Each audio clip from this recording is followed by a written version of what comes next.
it's Hiiro here. So I have a little sample of what it would be like to take a classic or traditional restorative class with me. So traditional classical restorative is using our props like our bolsters and our blocks and other forms of support and breath technique to allow the natural relaxation response, so the parasympathetic nervous system, to come into action. So this helps us to remove ourselves from fight or flight, fear, stress, worry, and also just kind of unplug and reset our nervous system and our mind and body connection. So what I will demonstrate is a idea of a class plan and hold the postures for a few moments so you can see what they look like, and different variations that they can look like with what you would normally have in a yoga studio environment. So usually you have enough for one or two bolsters, usually one bolster for sure. Restorative is all about the bolster. And then also having a foam block here, so usually two blocks. They could be, these are 4-inch, but they could be 3 or 4-inch foam blocks. And then your chip foam or foamy block, your spongy block, which helps you with other forms of support for your limbs and your joints, so you can be complete relaxation. So in restorative, we do usually a forward bend and a back bend, twist on both sides, and shavasana, which is usually in inversion, or in inversion plus shavasana, which is usually supported regardless. So traditional restorative is all about finding the spinal column in all the rotations the spine can make, so the neutralization of the nervous system and the brain stem can occur. So without further ado, let's get into it. So what I will start with is a supported forward fold. So you'll need your first rectangular bolster lengthwise, or widthwise, sorry, on your mat. And then you can take your soft foamy block, chip foam block, beneath your sitting bones. So this helps to elevate your hips and your pelvis, and then you can drape your knees over top of the bolster so the knees can turn off, the feet can turn out. You can have your blue or your blocks, whichever color your blocks are, and you can also take them underneath your outer hips if you need more support. Okay, so that's one way they can be utilized. And then the second bolster will come on as high as they to start, and then they'll find a place for your forehead to rest on top of the bolster. So some people like to stay all the way up tall, might have neck or shoulder concerns. And then others might have their bolster tucked in half. And so then you can come down halfway and also have the bolster to hold your chest and your chin so you don't collapse through your spine. So that's breaking your fall.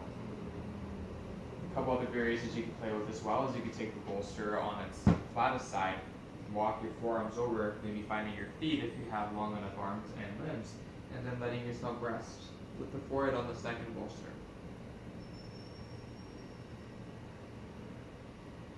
So we hold the restorative postures for about 10 to 15 minutes. Could be a little bit shorter or longer depending if it's a 60, 75, or 90, or even longer class, maybe a couple hours. So that can be done any posture without me. So then we'll come up slowly, nice and gently. A couple of things I'll mention is if you have one bolster and you have blocks but you need some support, this is where you can start to get creative and kind of like a block board, assemble your props to match the height of where you need to fold forward.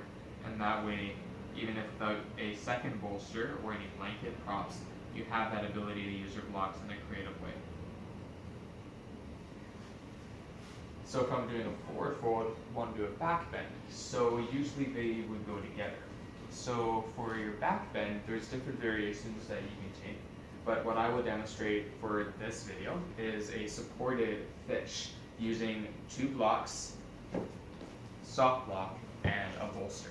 So at the back of the yoga mat, you'll take your first block on its second height, so it kind of resembles the headboard.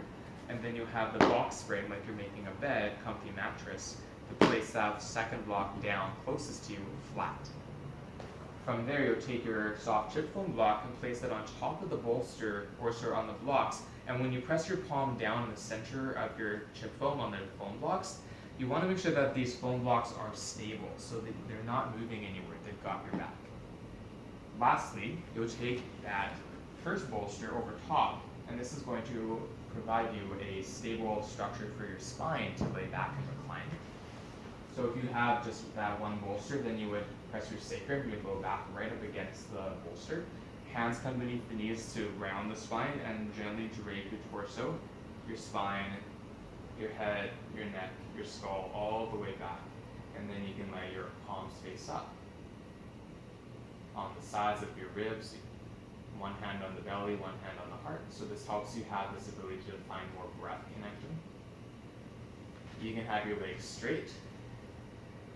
In butterfly, if you want more external hip opening, external hip rotation, or even internal rotation, taking the knees together.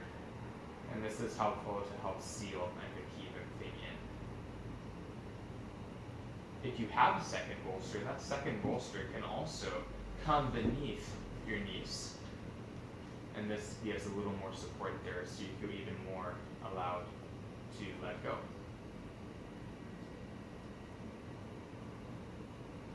So you'd inhale through the nose deeply, exhale through the nose, and hold that for anywhere from 10 to 15 minutes.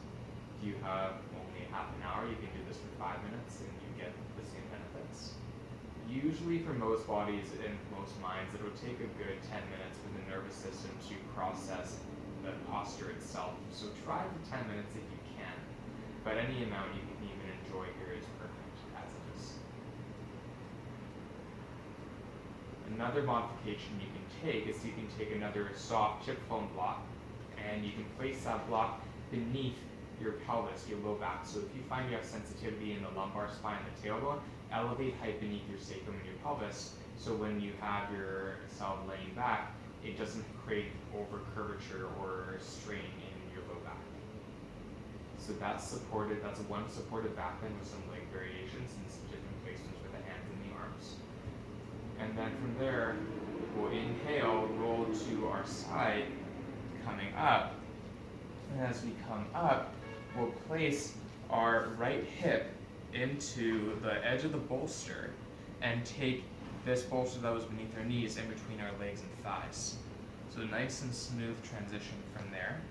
And then taking the hands on either side of the bolster, round, inhale, lift up, exhale to rotate and twist, and then lower the chest down onto that bolster, and then you can let your left cheek rest on there, so you have a headrest, and you have a nice rotation in the spine now. The hands can wrap around the front of the block in the bolster structure, which is always helpful, so you have something to grip, to relax into. And you can also take that bolster away, and you might just straighten your legs out and take it your left or your front foot to the back, bottom thigh. And then you can relax here for, again, 5, 10, 15 minutes, maybe even longer.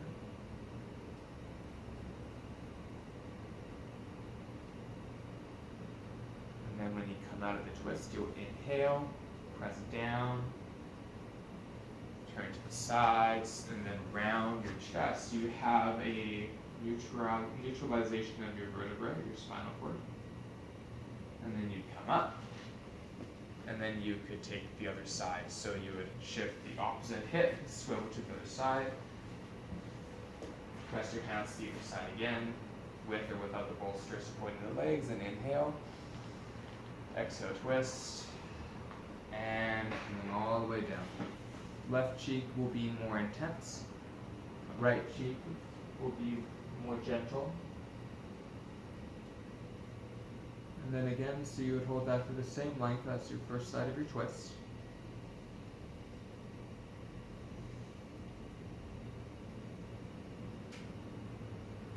And then you'd inhale, come up. Find that neutralizing, rounded quality to your back again.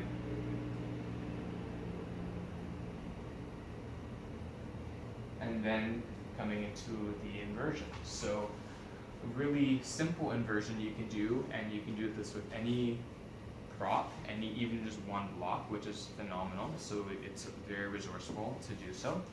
But for the bolster, we will take ourselves into a supported bridge to start. So you'll come down through your elbows and forearms so you can have a nice, easy landing. Let the shoulders slide down the back. And then bolster and press down to the feet, lift the hips, and then the bolster come beneath your sacrum and low back. So you'll find a supported bridge here. And then from there, knees come into the chest, legs will extend up to the ceiling for Viparita Karani, legs in the air. Hands can rest by the sides like they would in Shavasana, or arms can come up overhead, shoulders stacking back and down into the ribcage. And then you can hold this for as long as you like.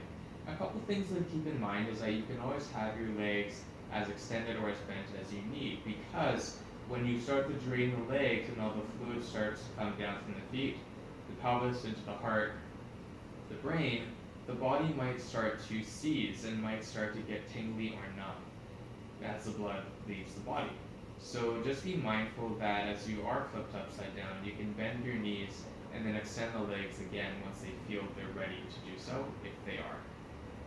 Okay, so then from there you can take that, or if you have a wall beside you, which I can't show at the moment, you can take your hips against the wall, and then your wall would be where your legs are now, and you'd be right against the baseboard of the wall that you are putting your legs up against. So then once that feels equal, so you can take again 5, 10, 15 minutes, maybe longer. If you're at the wall, you might be there for longer as well. Take the knees into the chest, just a little hip circle so you can let the hip and pelvis integrate and settle more. Placing the soles of the feet down. And then lift the hips up, come down slowly, vertebra by vertebra, knees to chest.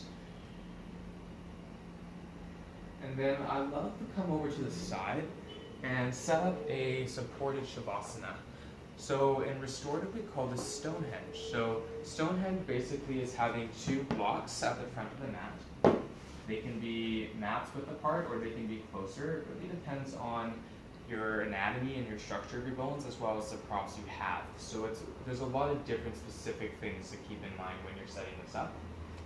The bolster will come over top, representing the Stonehenge, and your knees are going to come over top. So you want to make sure that your sitting bones are relatively close.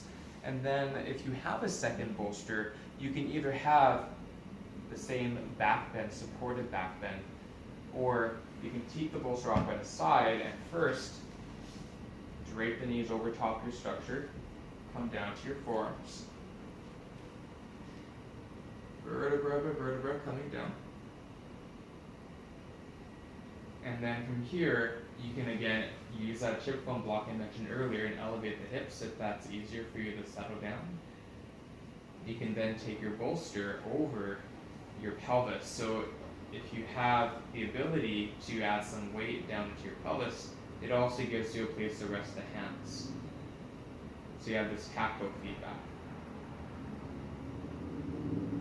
You may also, if your neck is not too elevated by doing so, have that bolster underneath your head as a little neck pillow. And then this would be your final rest, your Shavasana. So notice how my hands are relaxed, fingers are uncurled, toes are flopped out. Deep breathing into the head, to the chest, to the heart, the lungs, the entire body is buoyant and receptive to breath. There's no gravity in terms of having to resist it. Gravity is completely supporting us through the props to let go, to help nourish and foster that natural relaxation response in the parasympathetic nervous system. And then once you complete the Shavasana practice, carefully finding your way to your side into fetal posture. You can take the bolster again underneath the neck, and that might already be there. Pressing up to sit.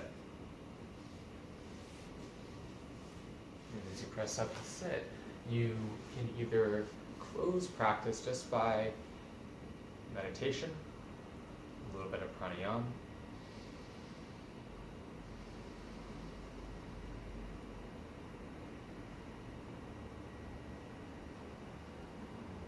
chant of Om, or any other form of guided visual imagery that might work. So that's a example of what a classic restorative looks like and how it can be guided, and how it would look like if you had the ideal setup for props, which would be 2 bolsters, 2 chip foam blocks and 1 or 2 blocks of the soft kind, so both chip foam and foam blocks. Blankets are really great to have, which you can use to help replicate a bolster or help support it beneath your limbs and your joints.